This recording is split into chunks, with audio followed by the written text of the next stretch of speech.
Jadi lu yang ganggu bisnis gue kemarin? Dia namanya juga bisnis bro. Tapi itu wilayah gue, John. Nah, kenapa emang bro? Kalau lu banyak bacot sih. Nah mungkin lu akhir-akhir ini sering denger kata-kata mafia ya kan Sob ya? Iya. Karena banyak film-film bertebaran tentang mafia ini akhir-akhir ini ya. Mau dari kriminal di Indonesia, mau dari mafia-mafia di luar ya kan. Nah tapi lu penasaran nggak mafia itu Artinya apa sih? artinya apa sih maksudnya? Mafia itu berasal dari apa gitu? Berasal dari mana gitu? Ya kan? Jadi mafia ini adalah perkumpulan rahasia yang bergerak di bidang kejahatan di suatu negara yang melakukan berbagai kejahatan atau aktivitas yang bertentangan dengan hukum dan sering merugikan masyarakat dan negara. Nah, awal mula kata-kata ini nih, mafia keluar dari negara Italia dan menyebar ke seluruh dunia. Dan sobat soja pada tahu nih, ternyata ada mafia yang paling dibenci di dunia. Nah, Penasaran kan? penasaran nggak? Nah, makanya akan kita bahas di Google.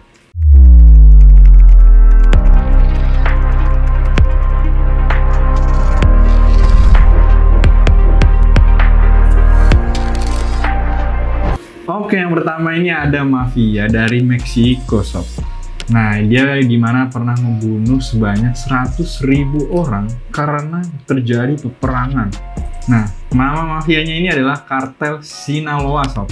Nah, ini salah satu organisasi kejahatan narkotika terbesar dan paling berpengaruh di Meksiko. Kartel ini didirikan pada awal 1980-an. Nama dari Sinaloa ini merujuk pada negara bagian Meksiko Barat Laut tempat kartel ini beroperasi, Sob. Alguien se mata, por algo se mata alguien. Puro Sinaloa. Kartel ini berbasis di bagian Sinaloa, Meksiko, tetapi operasinya meluas ke seluruh negeri, bahkan ya ke seluruh dunia. Mereka terlibat dalam perdagangan narkoba, terutama kokain, serta metafetamin, heroin, dan marijuana. Mereka memiliki jaringan distribusi yang luas di Amerika Serikat, Eropa, dan negara-negara lainnya.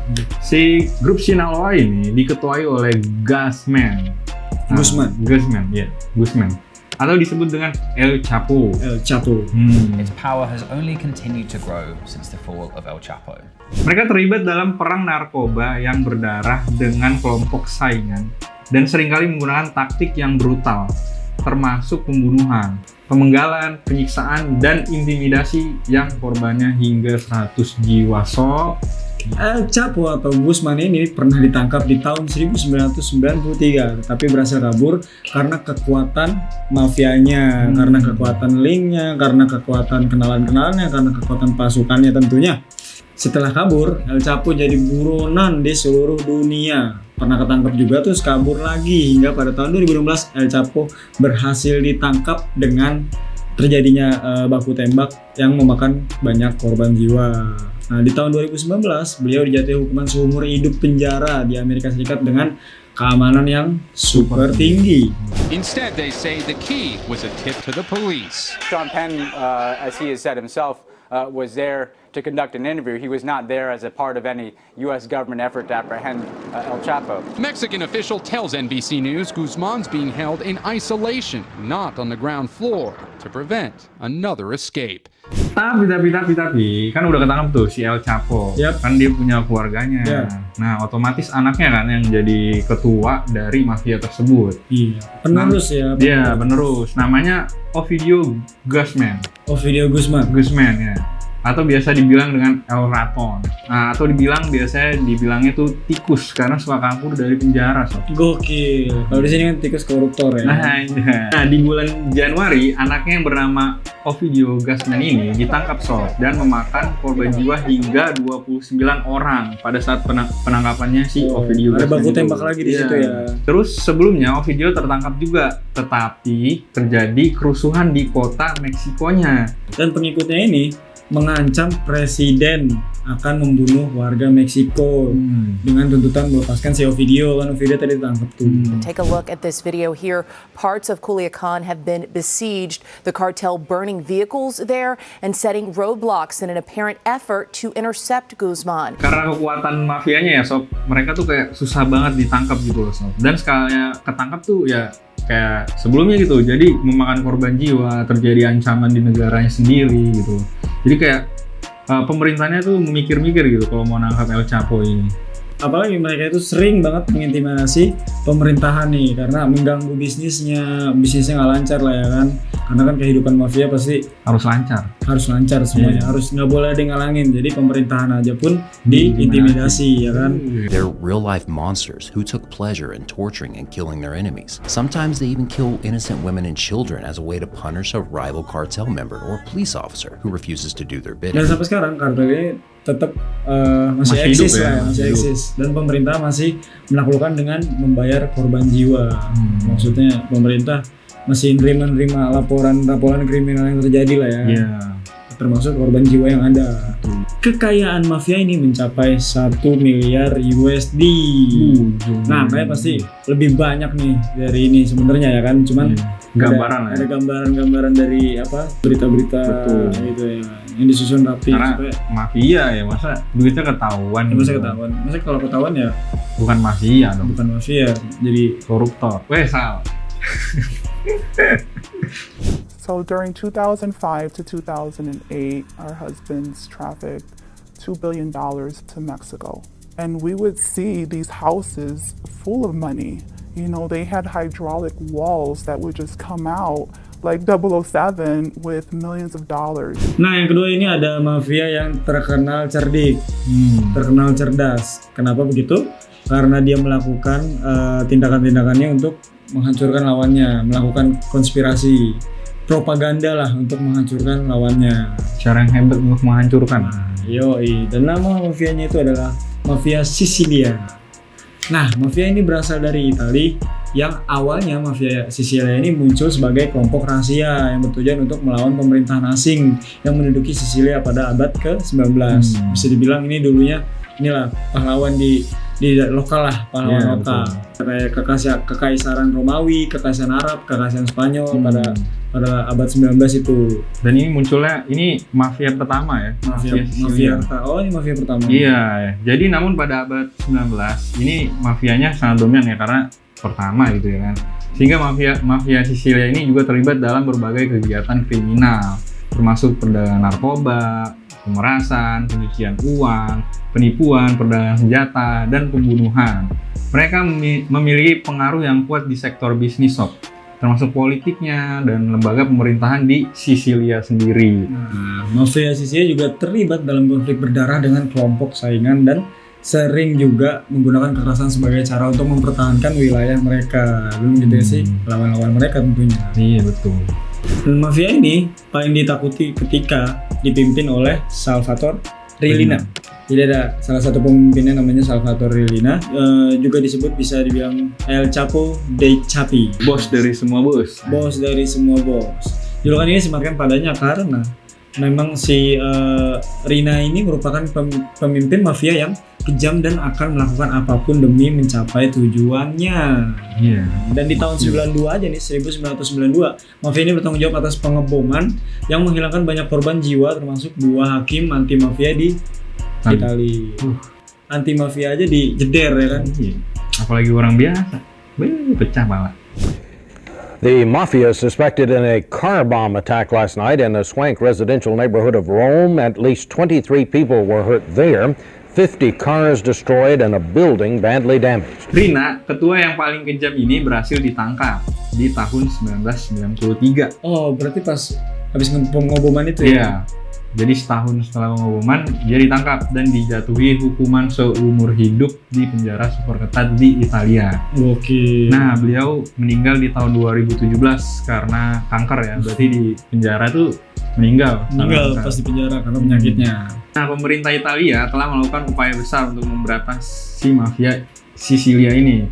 Selama beberapa dekade, operasi penegakan hukum yang intensif dan undang-undang intensif dan dibuatlah undang-undang khusus untuk mafia ini.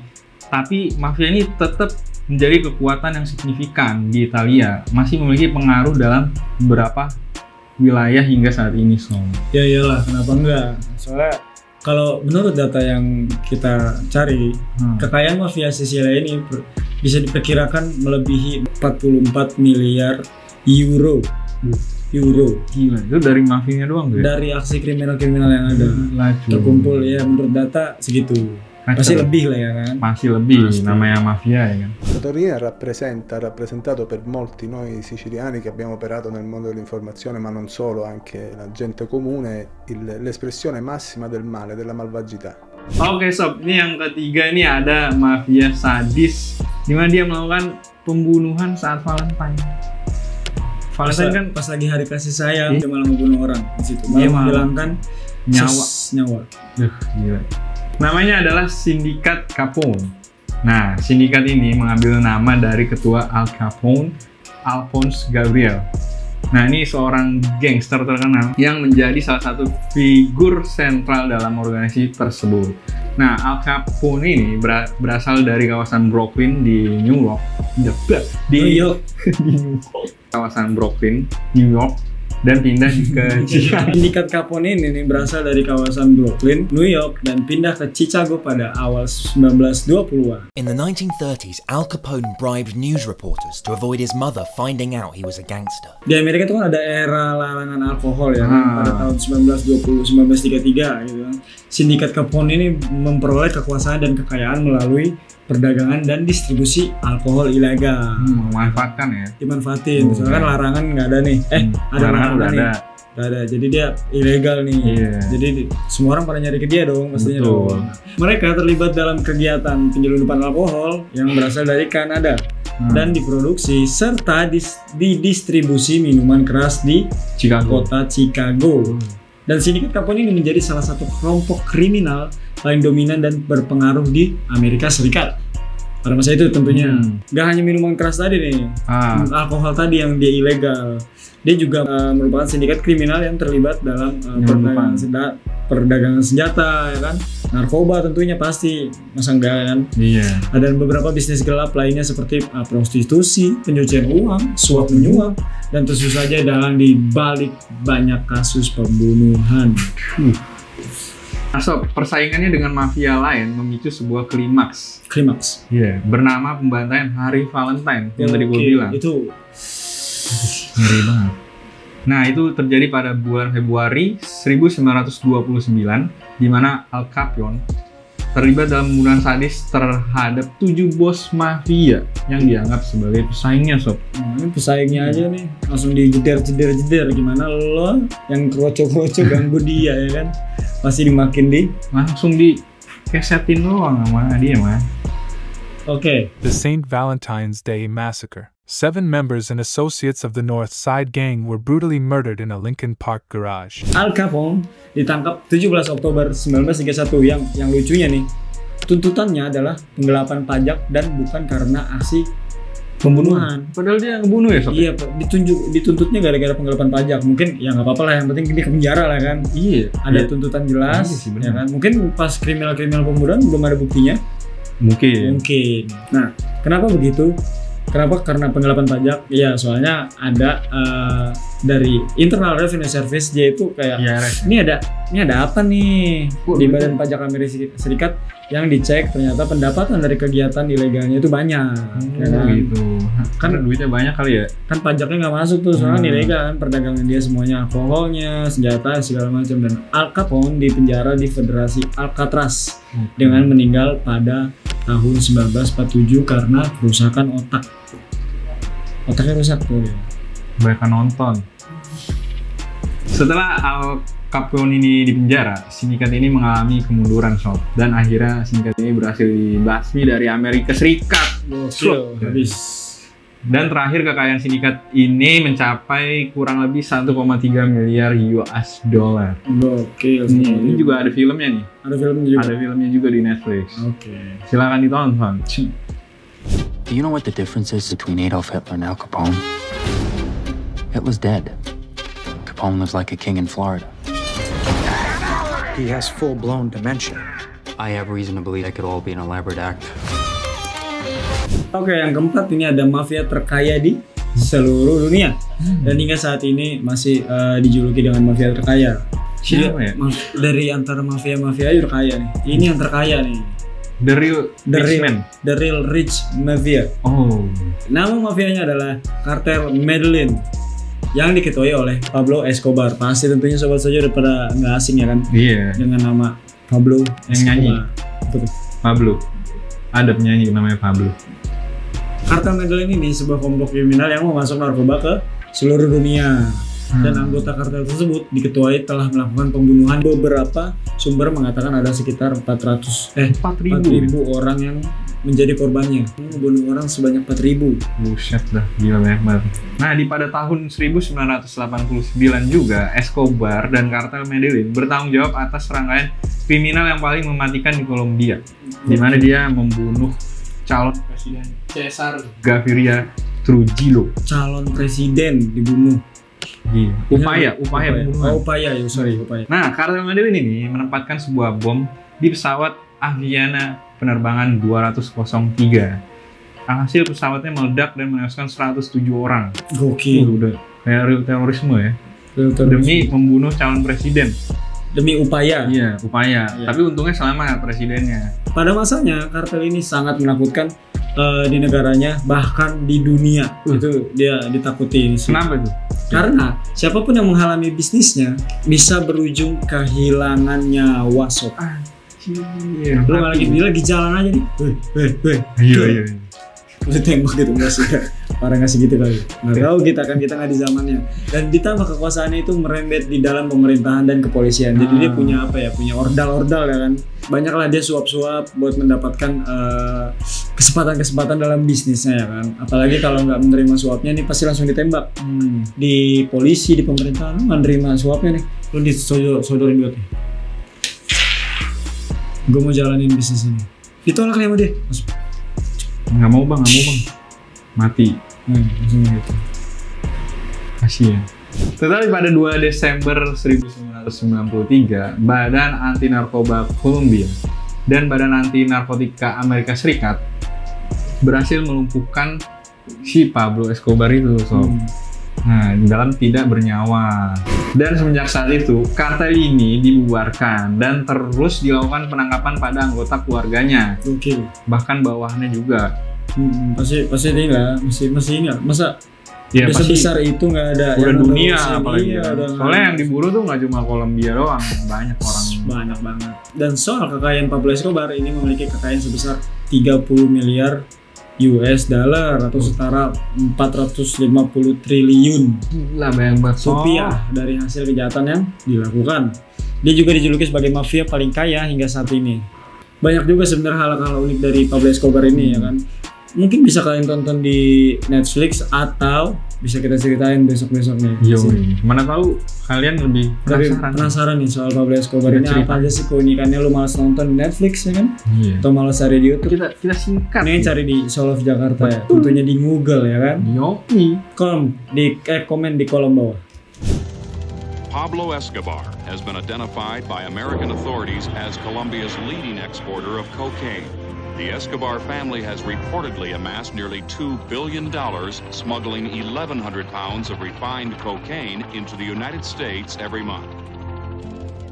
Oke nih, yang terakhir nih.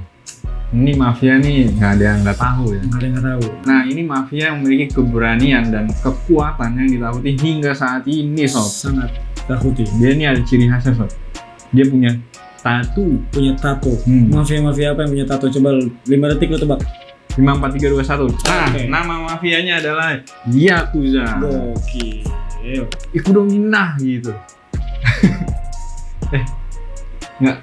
Asal-usul Yakuza ini dapat ditelusuri kembali ke periode Edo pada abad ke-17 di Jepang. Nah, mereka bermula sebagai kelompok pemburu dan pemilik tanah yang melindungi wilayah mereka. Namun seiring waktu mereka menjadi kelompok yang terlibat dalam aktivitas ilegal, sob. Nah, pada periode Meiji, pada akhir abad ke-19,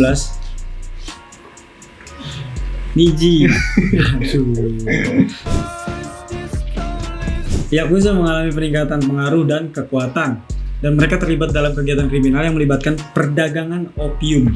Ya, salah satu narkoba juga lah ya, opium. Nah, pelacuran pastinya, karena Jepang ini ya terkenal dengan itu juga. Apa tuh? Dan perjudian ilegal yang gak jauh-jauh lah ya kan. Pada saat yang sama mereka juga menegakkan keadilan internal dengan mengembangkan kode etik yang dikenal sebagai Ninkyo Dantai.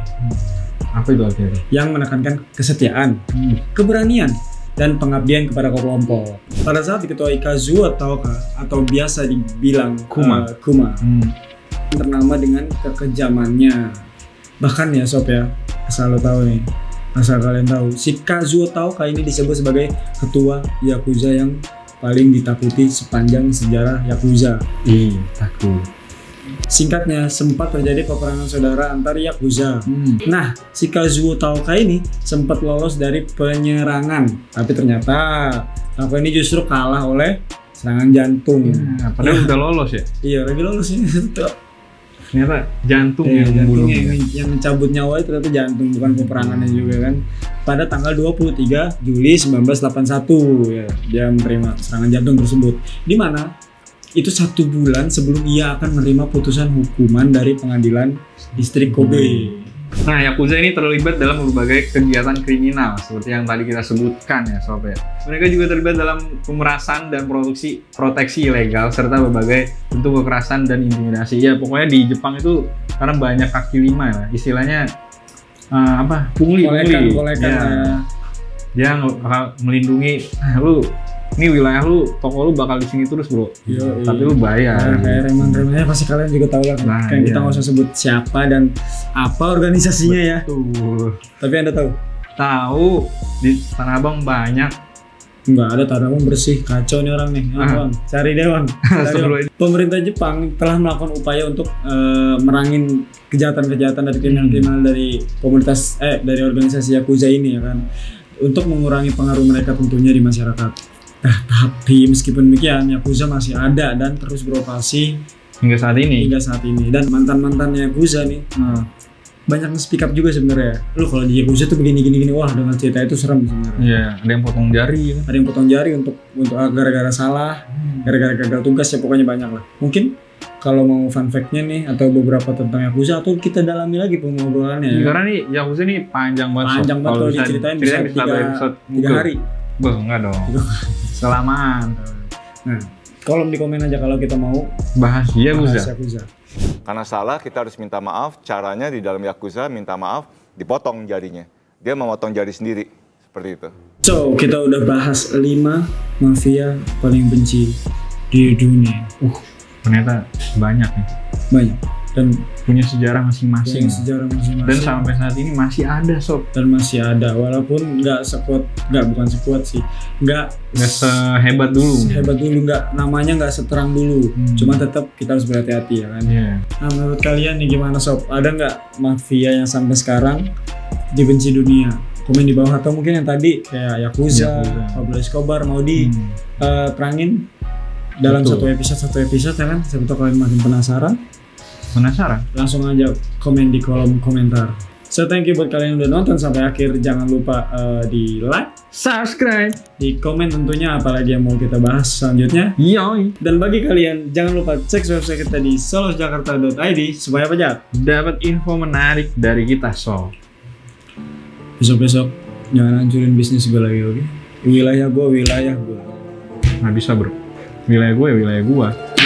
Itu tempat gua. Ya, this is business, bro. No, business you and I business ceder. See you next time and bye-bye. Bye-bye.